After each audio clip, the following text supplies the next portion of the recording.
doutrina que tem a caridade como bússola.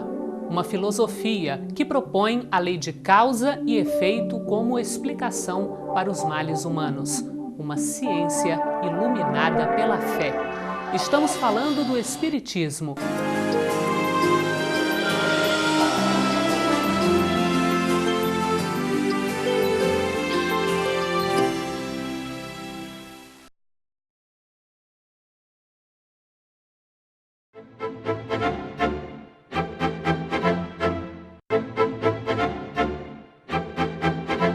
Olá! Começa agora o programa Transição.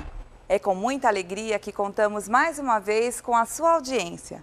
Com a colaboração de Djair Ribeiro, falaremos sobre a personalidade de Bezerra de Menezes, que é conhecido como o médico dos pobres.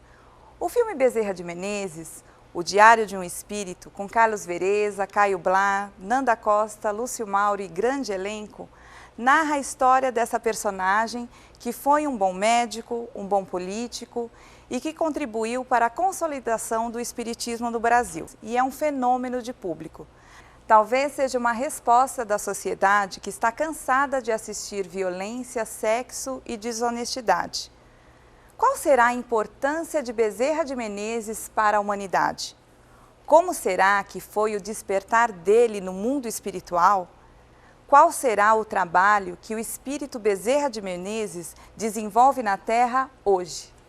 Para responder essas questões e muitas outras, contamos com a participação do orador, educador e médium Divaldo Franco, que é citado no filme por ter recebido várias mensagens de Bezerra de Menezes, seja pela psicofonia, que é a mediunidade através da fala, ou pela psicografia. Seja bem-vindo. Muito obrigado, Cláudia. Olá, Djair. Olá, Cláudia. Olá, Divaldo. Mais uma vez, é uma grande alegria contar com a sua presença no nosso programa Transição. Muito obrigado. Vamos assistir a um trecho do filme. O que a sua filha apresenta tem cura.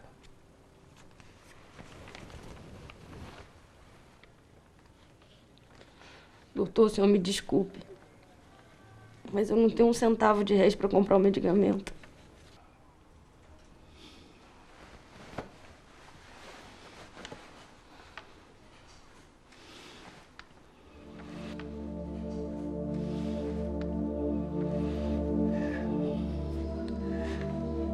Tome, senhora. Isto lhe será mais útil. Eu não posso aceitar. Não posso. É o seu anel de formatura. Não posso. Ele não terá a menor utilidade para mim, senhora. Se eu não puder exercer o meu ofício em toda a plenitude, por favor.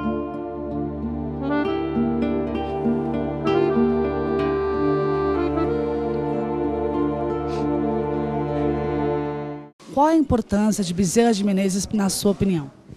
A espiritualidade dele é muito alta, então logo para o povo que o segue, a filosofia dele é muito importante. Ah, minha filha, só tem um doente na minha família. Eu peço para ele vir botar os remedinhos na água.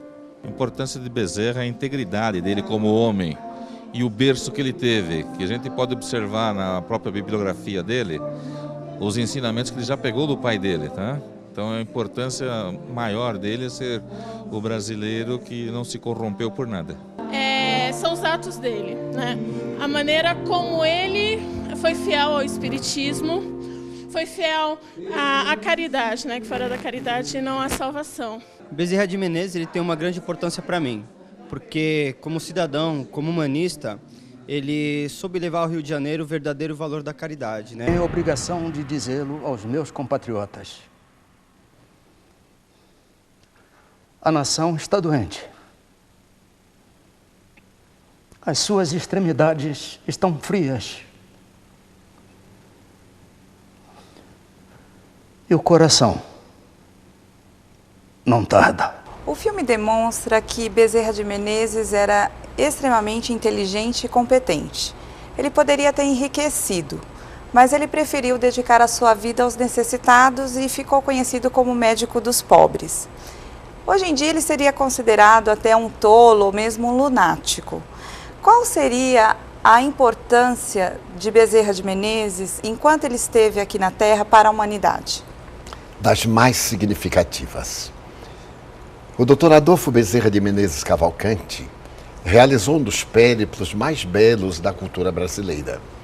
Porque saindo de um lugarejo como Riacho de Sangue, hoje Jaguaretama, no Ceará, e posteriormente tendo vindo estudar na capital do Império, ele logra um tentame dos mais nobres. Afeiçoando-se à política, ele vai exercer várias funções nas quais se destaca com um grande brilho. Mas na sua condição de médico, ele desenvolve um trabalho de alta significação, principalmente porque tinha consciência do juramento de Hipócrates. Dedicaria a sua vida ao Ministério da Saúde e teve a ocasião de asseverar que o médico não tem o direito do repouso nem da alimentação, porquanto o enfermo a qualquer hora pode requisitar-lhe os préstimos. E por esta razão ele optou, e particularmente depois de tornar-se espírita, pelo ministério de curar os indivíduos, mas não exclusivamente do corpo, essencialmente da alma. Divaldo, o filme nos mostrou uma característica marcante nessa grande personalidade, o Dr. Bezerra, que é a aplicação da caridade a todo momento, a toda situação que ela se fazia presente. Mas o filme não abordou a vida posterior dele à sua morte. E nesse livro que nós temos na mão, O Semeador de Estrelas, de autoria de Sueli Caldas Schubert, há um capítulo muito bonito, muito emocionante, sobre como foi o despertar desse espírito no mundo espiritual. Você poderia, por gentileza, compartilhar conosco e com os nossos telespectadores como foi esse momento do despertar do Dr. Bezerra no mundo espiritual? Um missionário desse quilate chegou a experimentar grandes dores enquanto vivia na Terra. Era um processo de depuração do espírito, cada vez ascendendo mais na direção do amor universal. Depois de uma jornada muito sofrida por uma enfermidade pertinaz, ele desencarnou. E foi naturalmente conduzido pelos espíritos nobres ao mundo da nossa realidade. Allan Kardec chama a erraticidade, ao mundo espiritual. Acolhido carinhosamente no que nós poderíamos chamar um lugar de repouso, ele foi despertado gentilmente pelos espíritos nobres que o aguardavam. A primeira esposa, logo depois Celina, a mensageira de Maria Santíssima à humanidade. Naquele momento de despertar, ainda algo aturdido pelo fenômeno da morte, que é sempre uma forma de cirurgia, uma cirurgia total em que nós nos despimos da matéria, ele começou a ouvir vozes que cantavam, que exaltavam seu nome.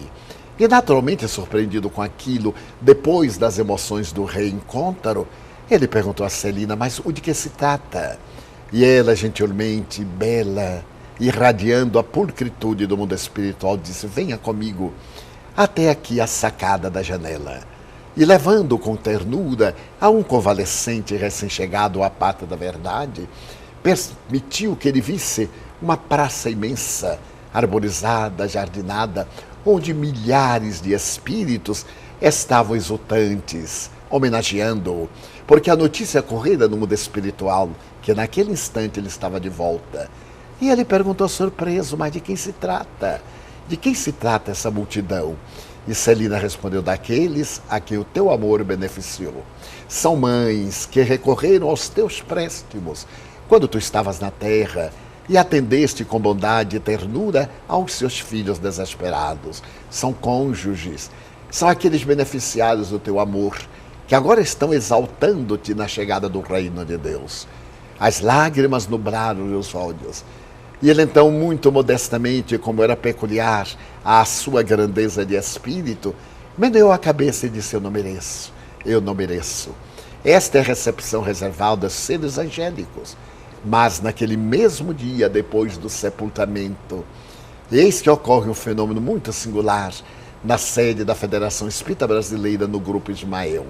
O médium, que era um instrumento do guia espiritual do Brasil, Ismael, recebe Adolfo Bezerra de Menezes que retorna pela psicofonia à mediunidade falante para dizer aos amigos de como se encontrava no mundo espiritual.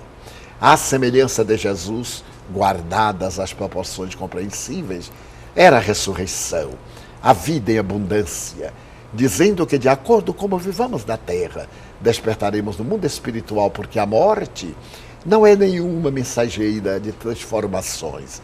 Cada qual morre como vive. Aquele indivíduo que tem uma vida nobre desencarna de maneira edificante e ressuscita em banhos de luz. Aquele que tem uma vida pervertida, sensualista, perturbada, desperta aturdido, sofrendo os implementos da sua injunção. Assim que ele chegou lá, ele já começou a trabalhar?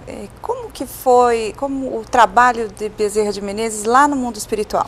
Após a adaptação natural, é claro, ele foi consultado pelos mentores que laboram na pátria brasileira e, por certo, no mundo espiritual que abrange todo o nosso planeta terrestre.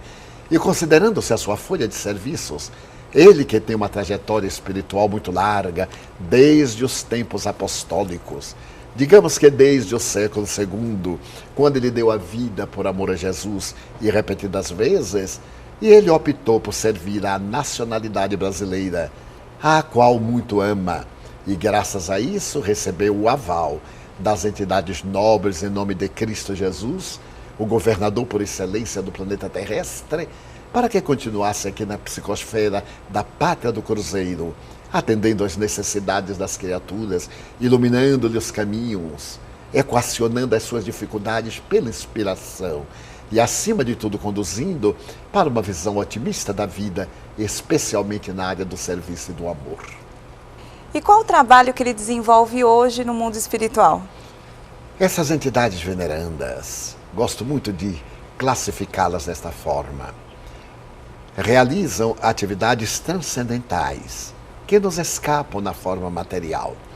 Mas digamos que ele administra uma equipe de espíritos que se dedicam ao socorro aos necessitados do corpo, da emoção e do espírito, que trabalham diretamente na tarefa da desobsessão, procurando iluminar as entidades obsessoras e despertar a consciência das pseudovítimas, porque aqueles que hoje sofrem são os algozes de ontem, e esses que foram as vítimas, pela intolerância, tornaram-se seus algozes. Oportunamente, em uma prece que ele fez através de mim, e que eu li posteriormente publicada pela revista Reformador, órgão oficial da Federação Espírita Brasileira, ele apresentava um ângulo que eu nunca tinha pensado. Ao fazer a sua peroração a Jesus, ele dizia: Senhor, eu não te peço apenas pelos que choram, mas principalmente por aqueles que provocam as lágrimas. Quero pedir-te hoje não pelas vítimas, mas pelos seus perseguidores. Desejo rogar-te a comiseração, não somente para os que sofrem, mas para aqueles que causam sofrimentos. A tarefa do Dr. Bezerra, à semelhança de outros espíritos missionários desse quilate, é de administrar o destino da terra, naquilo que diz respeito à nacionalidade brasileira, e num sentido um pouco mais de dilatação, ao continente sul, centro e norte-americano, porque onde existe um espírita brasileiro, naturalmente o pensamento é dirigido a Jesus, a Kardec e a Bezerra de Menezes, como hoje ocorre também na Europa, na Ásia e na África. Entretanto, com um sentimento de maior proximidade entre nós, os americanos, os hispanos, aqueles de língua portuguesa também. O trabalho dele é transcendental, muito difícil de sintetizar em algumas palavras, porque é o da liderança do amor como Jesus. Muito obrigada, Divaldo, pela sua presença. De nada, Cláudia. Obrigada, Dejair. Muito obrigado, Divaldo. E obrigado a você mais uma vez pela preferência da sua audiência e também do seu carinho para com todos. O programa Transição, a visão espírita para um novo tempo, fica por aqui. Na próxima edição tem muito mais para você. Até lá! Até lá!